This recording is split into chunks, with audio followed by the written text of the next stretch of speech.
यहाँ कौन लेकर आता है, कौन लेकर जाएगा। 2 दिन हंसते खेलते निकल जाएं, बस वही गनीमत है। बच्चे जब जवान हो जाएं तो जिम्मेदारी उन्हें सौंप दो। वक्त के साथ साथ रस्म और रिवाज बदलते हैं, जीने के अंदाज बदलते हैं। आदमी को भी वक्त के साथ बदल जाना चाहिए। आपने सिर्फ पढ़ाया है, पढ़ा नहीं। मास्टर जी, बच गया, टूटा नहीं। सुशील, मास्टर जी लीजिए, आपके 50 रुपए बच गए। लेकिन पैसे तो तुमने नहीं। पैसे तो आपकी बहू दे नहीं थी मास्टर जी। जी अच्छा मास्टर जी, मैं चलता हूँ, मैं जरा जल्दी में हूँ, फिर मिलूंगा। नमस्ते मास्टर जी। पैसे बहू ने दिए थे और मैं कितना मूर्ख था, उसे गलत समझता रहा। हरिहर प्रसाद ठीक ही कहता था, वक्त के साथ इंसान को भी बदलना चाहिए। रिंग रिंग रिंग रिंग, मेरी शक्ल आ रही है दादाजी।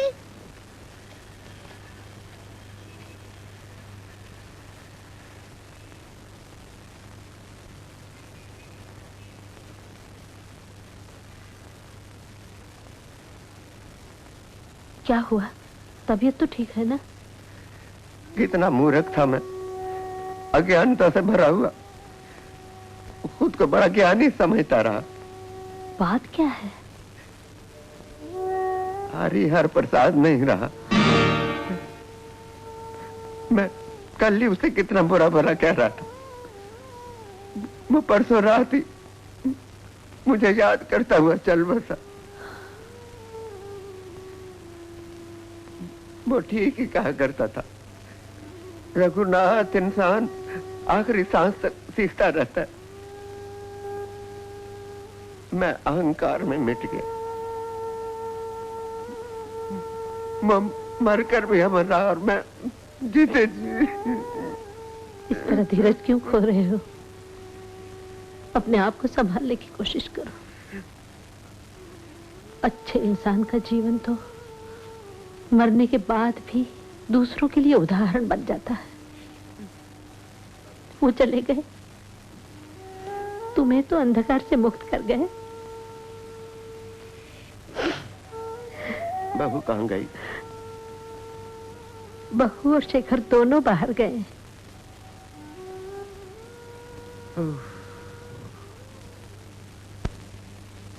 क्या बात है मिसेस गुप्ता, आप कुछ थकी हुई लग रही हैं। जी नहीं, ऐसी तो कोई बात नहीं। आपकी तबीयत ठीक नहीं, आपको आराम की जरूरत है। क्लाइंट थोड़ी भागे जा रहे हैं। आप ऐसा कीजिए, 2-4 दिन छुट्टी ले लीजिए। Thank you sir.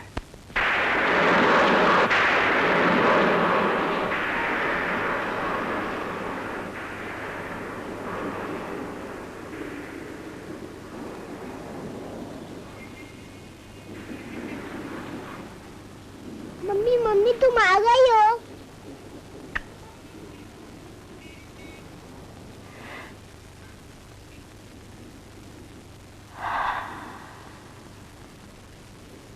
बहू। जी माँ जी। शेखर के साथ तुम्हारी बाहर मुलाकात हुई थी क्या? नहीं तो। सुबह नाश्ता किए बगैर गुस्से में चला गया। तुम लोगों के बीच कोई कहासुनी सुनी हुई थी क्या?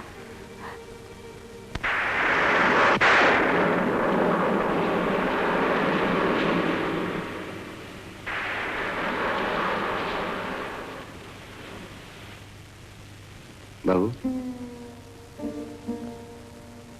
शेखर ने तुमसे झगड़ा किया, बुरा भला कहा, उसका कारण मैं हूं। तुम लोग अपने छोटे से घर संसार में कितने सुखी थे, मैंने आकर घर की शांति को नष्ट कर दिया। तुम लोगों के लिए बोझ बन गया। ये आप क्या बोल रहे हैं पिताजी? माँ बाप भी कभी बोझ बने हैं? हाँ बहू, मैं तो आंखें होते हुए भी अंधा था, अपने आप से भी गिर गया। नहीं पिताजी, ऐसा मत कहिए। आप तो हमारे बड़े वो होते हैं बहू जो छोटों को सही रास्ता बताएं। तुम लोग तो वक्त के साथ कदम मिला के चल रहे थे। मैं ही वक्त से पिछड़ा हुआ इंसान तुम्हें पीछे खींचता रहा, तुम्हारे सही रास्ते में रुकावट बन